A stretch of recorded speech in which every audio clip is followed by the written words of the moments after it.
올여름 개최 예정 중인 도쿄올림픽의 사진 몇 장이 논란에 휩싸였습니다.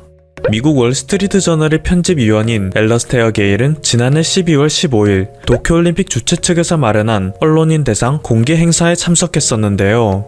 완공한 지 얼마 되지 않은 경기장을 6시간 둘러보는 동안 그는 충격에 빠질 수밖에 없었다고 합니다. 도쿄올림픽과 패럴림픽의 무대가 되는 국립경기장에 사용된 문구들에 도무지 의미를 파악할 수 없는 영어 표현들이 가득했기 때문이죠. 그가 트위터를 통하여 공유한 이 사진들은 SNS상에서 삽시간에 퍼져 각종 해외권 유저들이 일본 당국을 향해 비웃음을 보이고 있습니다.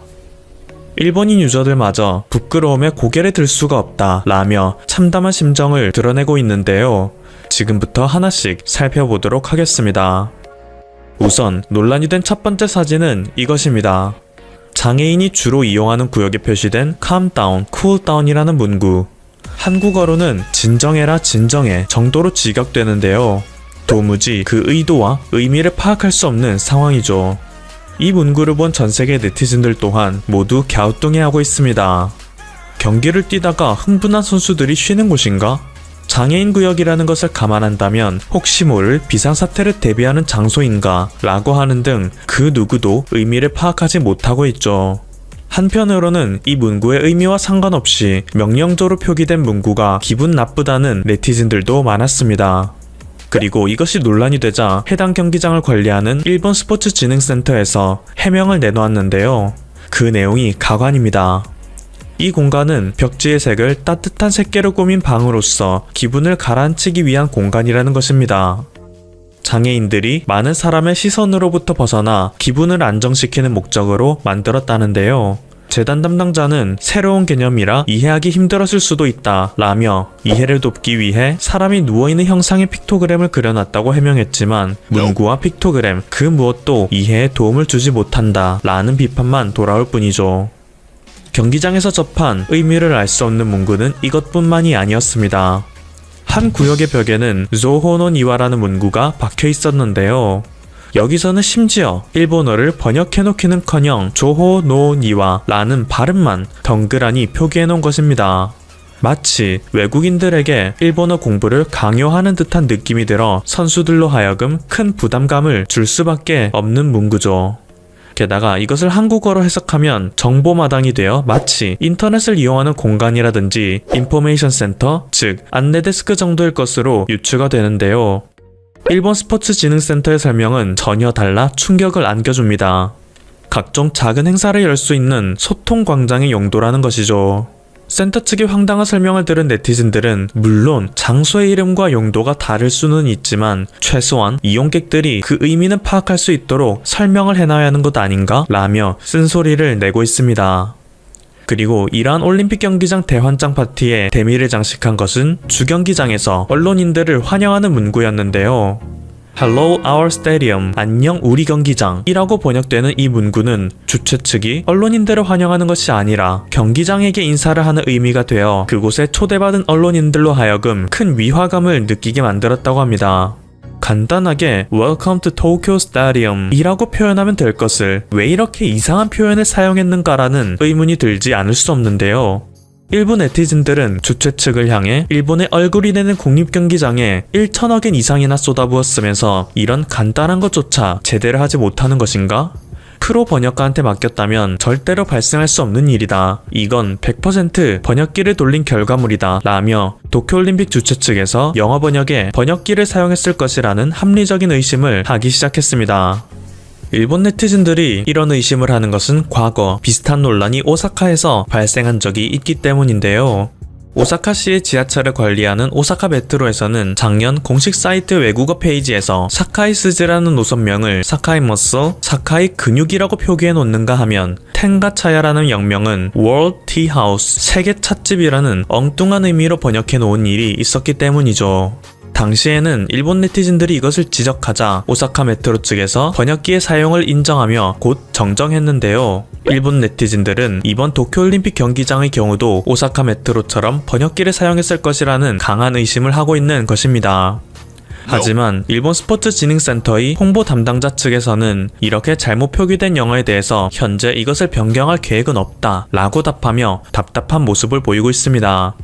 그리고 이에 대해 일본 네티즌들은 부끄러움은 대체 누구의 몫인가? 영어권 나라를 제외하면 세상에서 영어를 가장 잘하는 나라인 일본의 자존심을 무너뜨리는 바보 같은 행동이다 라며 분노하고 있는 상황이죠. 한편 이 소식을 접한 한국의 네티즌들은 우리도 마냥 웃을 수만은 없는 처지라며 경계심을 드러내고 있습니다. 한국도 과거 일본으로부터 건너온 잘못된 영어 표현들이 일상생활에 녹아들어 있는 경우가 허다하기 때문인데요. 예를 들면 농축물이나 추출물이라는 뜻을 지닌 엑스라는 단어는 영어 단어 extracts의 앞부분인 x만 따와서 일본식으로 발음한 것입니다.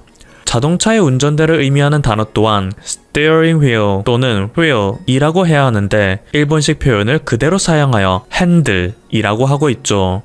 이외에도 테이크아웃, 호치키스, 사인, 샐러리맨, 콘센트 등 우리 생활 속에 스며들어 있는 다양한 일본식 영어를 조금씩 고쳐나가야 국제사회에서 일본처럼 망신당하지 않는다는 의견이 나오고 있습니다.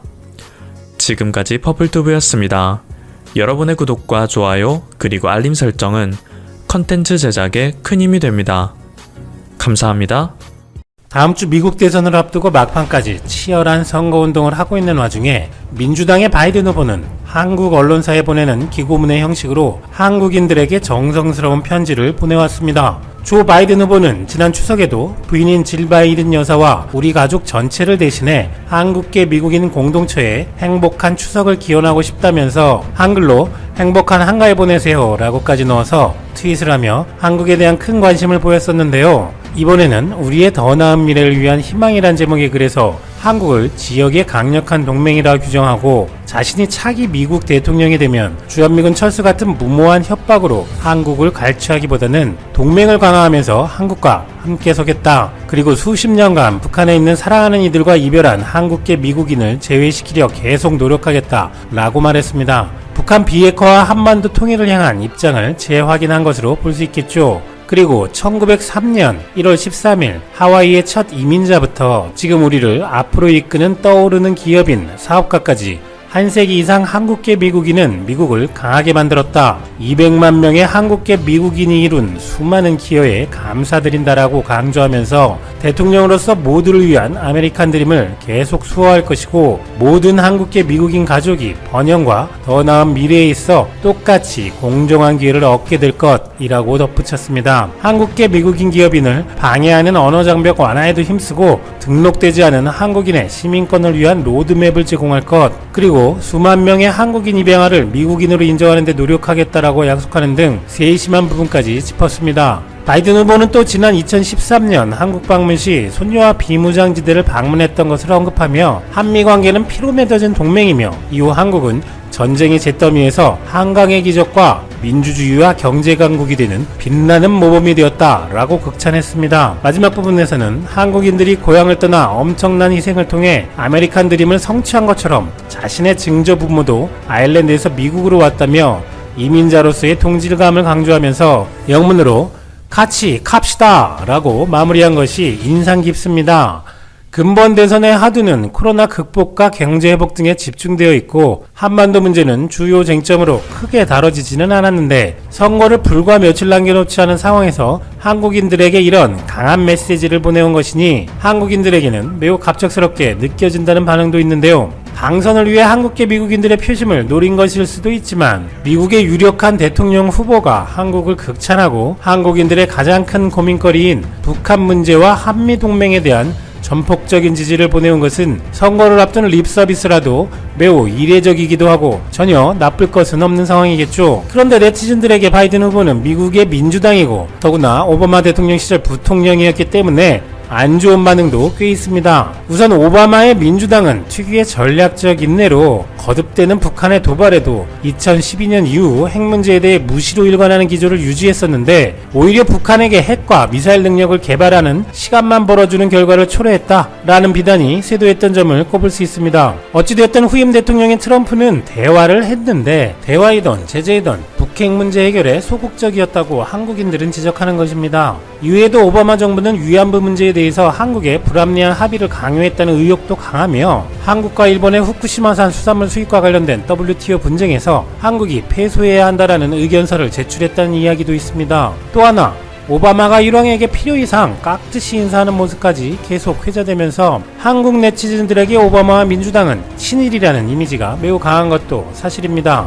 그런데 바이든의 한국에 대한 호의적 서신은 일본에서도 관심있게 보도되었는데, 바이든은 역시 바보같은 민주당 후보이다. 아베 총리 시절 야스쿠니 신사 참배했을 때 불평했던 바이든이 대통령이 되는 것이라면 동아시아는 또 혼란하겠죠. 라는 댓글이 최다 추천입니다. 미국 민주당은 한일 양국에서 다 문제라네요. 또한 한국은 립서비스를 할 때 진정으로 받기 때문에 발언에 주의해야 한다. 그 나라에 대해 필요 이상으로 관여하지 말라. 미국이 보이지 않는 곳에서 중국과 북한에 군사기밀 누설이나 물자를 보낼 수 있다. 같은 반응들이 큰 추천을 받고 있습니다. 반면에 트럼프 대통령은 대표적으로 주한미군 주둔비를 무려 4~5배를 한 번에 인상해라, 아니면 철수할 수 있다는 압박을 주는 등 취임 이후 무역과 대외 정책에서 지독한 미국 이기주의를 펼쳐온 것 등이 한국인들이 안 좋게 생각하는 부분일 것입니다. 반면에 너무 미국 우선주의다 보니 일본이 과거처럼 로비를 해도 한국이나 일본이나 똑같이 미국 다음 순위이니 한국이 일본보다 홀대를 당하는 일은 덜해 보이기도 하는데, 오바마와 비교되게도 꼿꼿한 자세로 악수하는 트럼프의 모습으로 상징될 수 있을 것입니다. 또 한 가지, 트럼프가 의외로 한국인들에게 인기가 있는 부분은 동네 깡패 같은 중국만큼은 아주 시원하고 제대로 조져주기 때문인 부분도 있을 것입니다. 그렇다면 트럼프와 바이든 중 누가 당선되는 것이 한국에 도움이 될까요? 현재 여론조사 지지율 격차가 상당해서 바이든 후보의 당선 가능성이 상당히 높은 것으로 보도되고 있습니다만, 대부분의 기관이 민주당 힐러리 클린턴 후보의 당선을 예측했다가 트럼프 대통령이 당선되는 바람에 최악의 여론조사라는 오명을 썼던 4년 전의 사례가 있기 때문에 트럼프는 올해도 각종 여론조사에서 뒤지지만 이를 가짜뉴스라고 비난하며 자신의 승리를 주장하고 있습니다. 그리고 실제 샤이 트럼프 등이 결집한다면 2016년과 같은 이변이 일어날 가능성도 없지 않다는 분석도 많죠. 이렇게 누가 당선될지도 예상하기 어렵고, 당선이 되더라도 워낙 변수가 많으니 바이든이나 트럼프가 한국에 어떤 영향을 끼칠 정치를 해나갈지도 예상하기 어렵지만 한국인들은 궁금하지 않을 수 없을 것입니다. 그렇다면 가장 큰 두 축인 북한 문제와 한미동맹의 전망에 대해 미국 전문가들의 의견을 바탕으로 알아보겠습니다.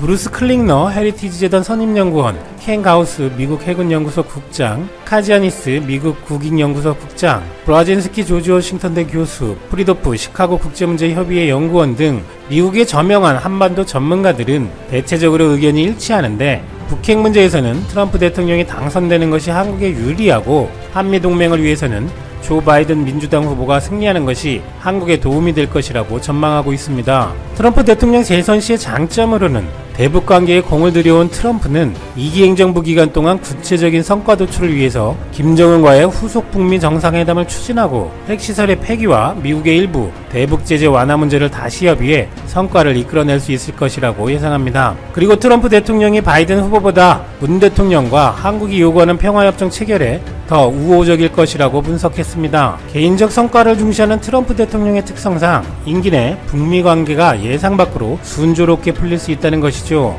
반면 트럼프 당선 시 한국의 안 좋은 점은 지금 논의되는 X보다 한국에 더 많은 방위비를 요구할 수 있는데, 독일의 사례를 보면 트럼프의 무리한 요구를 들어주지 않을 경우 주한미군 감축을 추진하는 것은 놀랄 일이 아니다라는 것입니다. 또한 트럼프는 북한과의 평화협정 체결을 자신의 노벨평화상 수상과 주한미군의 감축의 명분으로 활용할 수 있는데, 체계적이지도 현실적이지도 않은 전략으로 북미 대화를 재개할 우려도 나오고 있습니다. 바이든 후보의 승리 시 한국에 도움이 될 장점으로는 미국은 방위비 등 금전적 기여보다 동맹의 가치와 원칙을 더 중시하는 전통적 외교 방식으로 되돌아올 것이라고 보았습니다. 트럼프 행정부와 달리 무리한 방위비 인상 압박, 주한미군 감축 압력을 한국에 가하지 않을 것이라는 거죠. 반면 바이든 승리 시 북핵 문제는 다시 원점으로 돌아갈 것이고, 이때 북한은 새롭게 세팅되는 북미 비핵화 협상에서 주도권을 장악하기 위해 도발을 감행할 수 있다고 예상했습니다. 만약 새로운 바이든 행정부가 내년 3~4월까지 대북 정책을 재검토하면서 북한에 좌절감을 준다면, 북한은 지난 열병식에서 공개한 신형 대륙간 탄도미사일 시험 발사를 시도할 수도 있는데, 북한이 이렇게 나오면 바이든 행정부는 대북 제재 수위를 높이고 북한은 다시 도발하는 악순환이 반복될 수도 있다는 것입니다. 또한 현재 한국은 미국과 중국 관계의 영향을 크게 받을 수밖에 없는데 미중 관계에 따른 한국의 입장도 중요할 것입니다. 이에 대해 한국의 대외경제정책연구원은 다음과 같이 평하고 있습니다. 결론적으로 미중 갈등은 패권 경쟁의 속성상 중장기적으로 점차 심화될 수밖에 없다는 것입니다. 이는 지난 5월 백악관이 발표한 미국의 중국에 대한 전략적 접근이라는 보고서에서 명확하게 나타나 있는데, 중국은 경제적 도전을 넘어 서구 세계와 이념 및 체제 경쟁에 돌입해서 미국의 근본 가치에 도전하고 있는 것이라고 미국은 인식하고 있으며, 이것은 곧 미중 관계를 상이한 두 체제 간의 장기적 전략적 경쟁으로 규정하고 범정부적으로 중국에 본격 대응을 할 것임을 언급한 바 있습니다. 때문에 트럼프에서 바이든으로 행정부가 바뀌더라도 미중 관계는 이러한 큰 틀과 기존 정책에서 차이가 없을 것으로 예상하고 있습니다. 바이든 행정부는 효과적인 대중 압박과 성과 도출을 위하여 트럼프와는 다르게 전통적 우방과의 공조를 강화할 텐데, 미국은 트럼프 당시보다 더욱 빈번하고 강하게 미국 중심의 우방국 공조그룹에 한국의 참여를 요청할 것도 예상되는 부분이라고 합니다. 예를 들어 지난 5월에 미국은 한국의 세계 공급망을 재편함으로써 중국을 압박하겠다는 경제번영 네트워크 EPN에 참여할 것을 요청했었지요. 또한 지금은 잠잠해졌지만 G7 초청에서 나아가 미국이 중국의 영향력이 크다고 판단하는 WTO 체제 개혁을 위해서 미국 중심의 새로운 선진국 그룹에 참여하도록 요청받을 수 있다는 것입니다. 결국 트럼프 또는 바이든 둘 중 어떤 행정부가 출범하든 미국의 대중국 정책은 단기적으로 부침이 있을 수 있지만 결국 점진적으로 갈등은 격화될 것으로 예상되며, 한국은 기존의 미국과 중국의 사이에서 기존의 전략적 모호성을 유지하는 것도 한계에 도달하는 순간이 올 수 있으니, 한국은 국익에 기초하여 대외정책의 원칙을 시급히 정립할 필요가 있다는 의견입니다. 미국의 유력 대통령 후보가 비록 립서비스라도 한국에 큰 관심을 보이고 극찬을 하며 같이 가자고 하고 있습니다. 예전보다 한국의 위상이 올라가고 있기 때문이라고 생각이 됩니다. 그렇다면 한국도 이제 대미국 관계에 있어서 수동적으로 누가 미국 대통령이 되는가에 따라 유불리를 예측하는 것에서 나아가 누가 당선이 되던 북핵 해법과 북미 관계 개선, 한미 관계에 관한 로드맵을 미리 마련하고 오히려 차기 미국 정부에 제시할 필요도 있다는 생각도 할 수 있지 않을까 생각됩니다.